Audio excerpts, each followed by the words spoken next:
네, 모닝타임즈 시간입니다. 지난주 뉴욕 증시 혼조세로 거래를 마쳤는데요. 고용에 대한 부진, 이 지표가 또 여러 이슈들을 흔드는 모습이 나왔습니다. 어떤 일이 있었는지 또 전략은 어떻게 짜야 될지 최원재 전문가님 모셔서 함께하겠습니다. 안녕하세요. 안녕하십니까. 네, 전문가님 보니까 이제 지난주에 혼조세를 기록하는 모습이었는데 나스닥만 좀 견조했고요. S&P 지수랑 다우 지수는 약보합권 정도를 기록했습니다. 전반적으로 주요 이슈들 함께 체크해 주세요. 예, 지금 3대 주수 같은 경우에는 다우 같은 경우 0.2% 하락, 나스닥은 반면에 0.2% 상승, S&P 500 같은 경우는 보합권에서 거래를 마쳤습니다. 지금 종목별로 좀 보면은 빅테크 주식들 중에서는 MS만 보합이었고 나머지는 소폭 모두 좀 상승했습니다.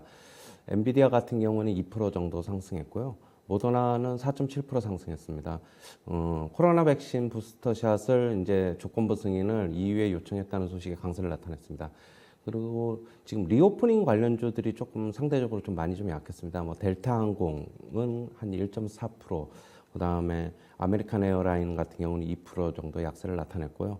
카니발 같은 경우에는 4.2% 하락, 그 다음에 노르웨이지안 카니발 같은 경우, 크루즈 같은 경우는 3.3% 하락을 기록했습니다. 지금 어제 이제 8월 비농업 부문의 고용 지표가 이제 발표가 됐는데요. 23만 5천 명으로 발표가 됐습니다. 시장에서는 72만 명을 예상했었는데 좀 많이 상당히 좀 부진했습니다. 7월에는 105만 명을 기록했죠. 지금 현재 이렇게 그 지표가 부진하게 나온 것은 델타 변이 때문으로 지금 보고 있습니다. 지금 월가에서는 그러나 이제 노동절 오늘 이제 6일이죠. 6일 연휴가 끝나면은 어느 정도는 좀 복귀할 것으로 좀 보고 있습니다. 지금 8월에 지금 델타 변이 때문에 일을 하지 않고 그리고 근무 시간 단축한 사람은 한 560만 명 정도로 나와 있는데요. 7월 달에는 520만 명으로 나왔습니다. 지금 일자리 분야가 가장 많이 감소한 쪽은 식당하고 술집 이런 쪽인데요. 지금 8월 일자리 증가가 하나도 없었습니다. 그렇기 때문에 이쪽에서 좀 굉장히 좀 영향을 미친 게 아닌가 그렇게 보고 있습니다. 6월 달에는 이쪽에서 지금 39만 7천 명이 증가했고 7월에는 41만 5천 명이 증가를 했었죠. 지금 제조업 같은 경우에서도 한 52만 명에서 37만 명으로 감소했고요. 지금 결국엔 또 팬데믹 조짐, 델타 변이 이런 쪽에 조짐이 보이자 일을 하기를 좀 꺼려한 사람이 많아진 것으로 지금 분석하고 있습니다. 이런 걸로 봤을 때는 9월에 FOMC 회의에서는 지금 테이퍼링에 대한 언급은 없을 것으로 보고 있습니다. 그러면은 11월이나 12월에 얘기를 할 것으로 보고 있습니다. 임금 상승률이 좀 심각한데요. 임금 상승률 같은 경우는 전월 대비 0.56% 상승했습니다. 8월 시간당 임금은 30.73달러로 나왔는데요. 지금 YOY로 지금 1달러 이상 늘었습니다. 일하는 사람의 부족으로 고용주 같은 경우에 고용주 입장 같은 경우에는 지금 임금 인상 압력이 좀 높아지고 있는데요. 그러면은 소비자 상품으로 좀 전가가 될 수도 있는 것은 좀 우려스럽습니다. 이렇기 때문에 지금 알리안츠의 수석 고문 같은 경우는 스태그플레이션 가능성을 지속적으로 지금 경고하고 있는데요. 그리고 이제 스탠포드대 니얼 퍼거슨 교수 같은 경우에는 1970년대 같은 스태그플레이션은 없을 것이지만 1960년대 후반 같은 초인플레이션을 지금 경고하고 있습니다. 지금 1970년도에는 70년대에는 1차, 2차 오일 쇼크가 있어가지고 성장은 멈추고 물가만 급등하는 양상이었는데 이게 1960년대 후반에서 넘어온 것으로 지금 넘어왔기 때문에 1970년대 이런 스태그플레이션이 왔다.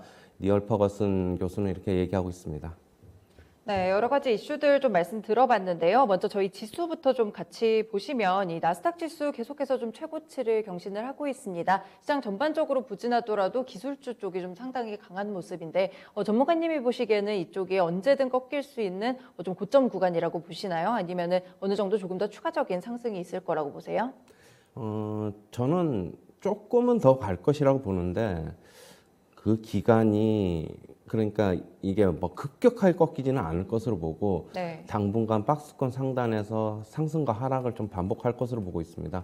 지금 경제가 안 좋은데 오히려 기술주는 과거에 성장을 안 좋은데도 성장을 했기 때문에 향후에도 계속 기술주에 대한 어떤 믿음 그리고 안정감 이런 것 때문에 기술주가 또 나름대로 선방하고 있는 것으로 보입니다. 네. 기관이 급격하게 꺾이지는 않는다. 이런 말씀을 주셨습니다. 이제 뭐 메인적으로 봐야 될 부분이 고용 데이터 이 부분 같은데 시장 예상치가 이제 72만 명 정도였는데 거의 4분의 1 수준이 나왔거든요. 상당히 많이 부진했던 것 같아요. 정확하게 어떤 부분들이 조금 더 안 좋았는지 자세하게 좀 해석을 좀 부탁드릴게요. 이제 아까 이제 말씀드렸듯이 식당이나 술집 같은 데서는 신규 고용 증가가 전혀 없었죠. 네. 이쪽에서 지금 상당히 좀 타격을 입었죠.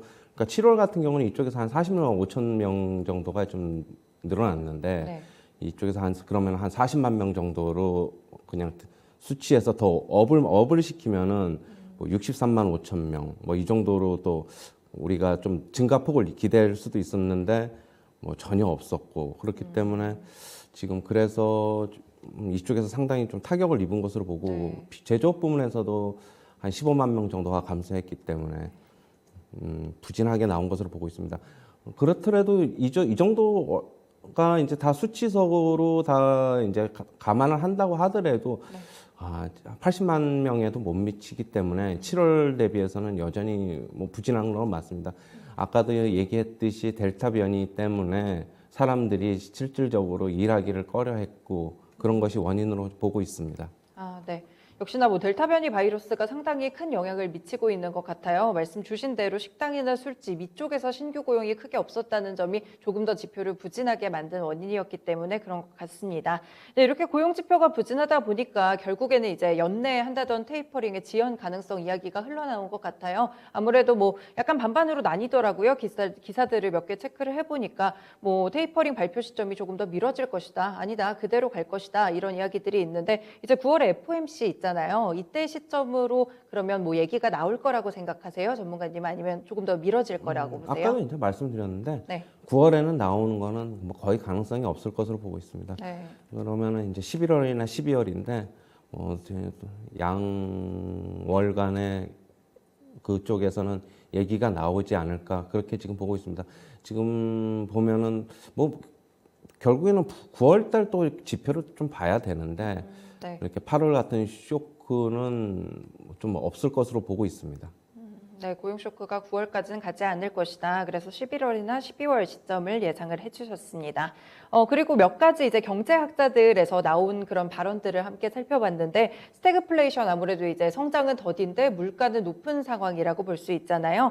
이 부분이 이제 임금 상승률이 많이 올라오면서 우려가 된 것 같아요. 어느 정도 많이 우려를 해야 될 만한 상황인지 전문가님 생각은 어떠신가요? 지금 임금 상승은 결국에는 좀 이렇게 보고 있습니다. 좀 복합적인데요. 뭐 구인난도 겹친 것도 당연히 있는 거고, 네. 그 다음에 그 집값 상승으로 인한 임대료 상승이 결국에는 임금 상승에도 어느 정도 상당히 영향을 미치고 있지 않나 그렇게 보고 있습니다. 임대료 상승은 지금 현재는 지금 집값 상승 때문에 같이 올라가고 있는데 저는 이 집값 상승이 임대료 상승에 계속 영향을 미치다 보면은 내년까지도 인플레이션은 상당 부분 좀 높게 나오지 않을까 그렇게 보고 있고 네. 결국에 임금 상승으로 인해서 소비자 상품 가격에 전가가 되기 때문에 기업 입장으로서는 그쪽으로 전가를 시켜서 마진을 좀 어느 정도 확보를 해야 되기 때문에 네. 일정 마진 확보를 해야 되기 때문에 저는 이쪽에서 뭐 스태그플레이션 이렇게 계속 얘기가 나오는데 그렇게까지는 아닌 것 같고 저는 뭐 스태그플레이션은 솔직히 좀 너무 극단적인 것 같고 네. 상당한 인플레이션에 대한 그런 우려는 맞는 것 같습니다. 네, 인플레이션에 대한 우려는 있지만 스태그플레이션까지 우려를 하는 것은 조금 과한 것이다라는 의견을 주셨습니다. 그리고 여기에서 조금 더 가서 초인플레이션에 대한 우려도 있는 것 같아요. 이제 초인플레이션이 설명을 조금 드리자면 통제가 불가능할 정도로 물가가 많이 급등을 하고 정부는 통제가 안 되는 이런 상황을 이야기하거든요. 이제 물가 상승이 사실 연준이나 여러 경제학자들은 조금 일시적이다라고 평가를 해서 전문가님은 이 부분 어떻게 보시나요? 지금 초인플레이션이라고 얘기를 했는데 그러면 1970년대 같은 뭐 60년대 후반이나 1970년대 같은 초인플레이션이 올 것이냐 그렇게 봐야 되는데 근데 그때 당시에는 이제 1차 오일 쇼크, 2차 오일 쇼크가 같이 왔단 말입니다. 네. 그렇기 때문에 지금 그래서 전 보면은 초인플레이션이 왔는데 지금은 그런데 유가 이쪽 석유 쪽의 그런 수요가 아무래도 대체 에너지도 그래도 좀 예전보다는 좀 있고 그래서 저는 어느 상당 부분 물론 높은 인플레이션은 맞지만 초인플레이션까지는 가지 않을 것이라고 저는 보고 있습니다. 그거는 뭐 너무 아까도 얘기했듯이 스태그플레이션처럼 너무 극단적인 얘기 같고요. 네. 하지만은 내년에도 상당 부분 높은 인플레이션은 가지고 가야 된다. 그렇게 보고 있습니다. 네, 인플레이션 여전히 높지만 스태그플레이션이랑 비슷한 의견 주셨거든요. 초인플레이션을 우려하기에는 사실 이전에 있었던 그런 오일 쇼크나 이럴 때와는 상황이 조금 많이 다르기 때문에 여기까지는 과도한 우려다라는 말씀을 주셨습니다. 네, 국내 시장 전망도 조금만 해보려고 하는데 아무래도 이제 여러 쪽에서는 박스권에 갇혀 있을 것이다 이런 이야기들이 좀 지배적이더라고요. 근데 이제 테이퍼링 규모도 작아질 수도 있다 이런 전망도 있고 늦춰질 수도 있다라고도 하니까 국내 시장에서 우호적이지는 않을까요? 어떻게 보세요? 그렇게 저는 이제 미국 시장처럼 우리나라 시장도 그냥 비슷한 양상을 보일 것으로 보고 있습니다. 네. 뭐 소폭 상승, 소폭 하락. 지금은 어차피 박스권 상단에 와 있기 때문에 저는 여기서 뭐 추가적으로 상당폭 지수의 상승을 이끌어내려 그러면은 뭐 아주 좋은 뭐 호재가 있어야 되는데 지금 그렇지는 않고 그렇다고 좀 밀려 내려오기도 지금 물론 뭐 박스권 상단이니까 어느 정도 차익맥으로 나올 수 있지만은 소폭 상승과 하락만 그냥 등락을 거듭할 것으로 보고 종목별 장세는 계속될 것으로 보고 있습니다. 네, 알겠습니다. 네, 최원재 전문가님 또 함께했습니다. 고맙습니다. 네, 감사합니다. 네, 이렇게 모닝타임즈 시간에서 미국장 이슈들과 그리고 전략 함께 체크해봤습니다.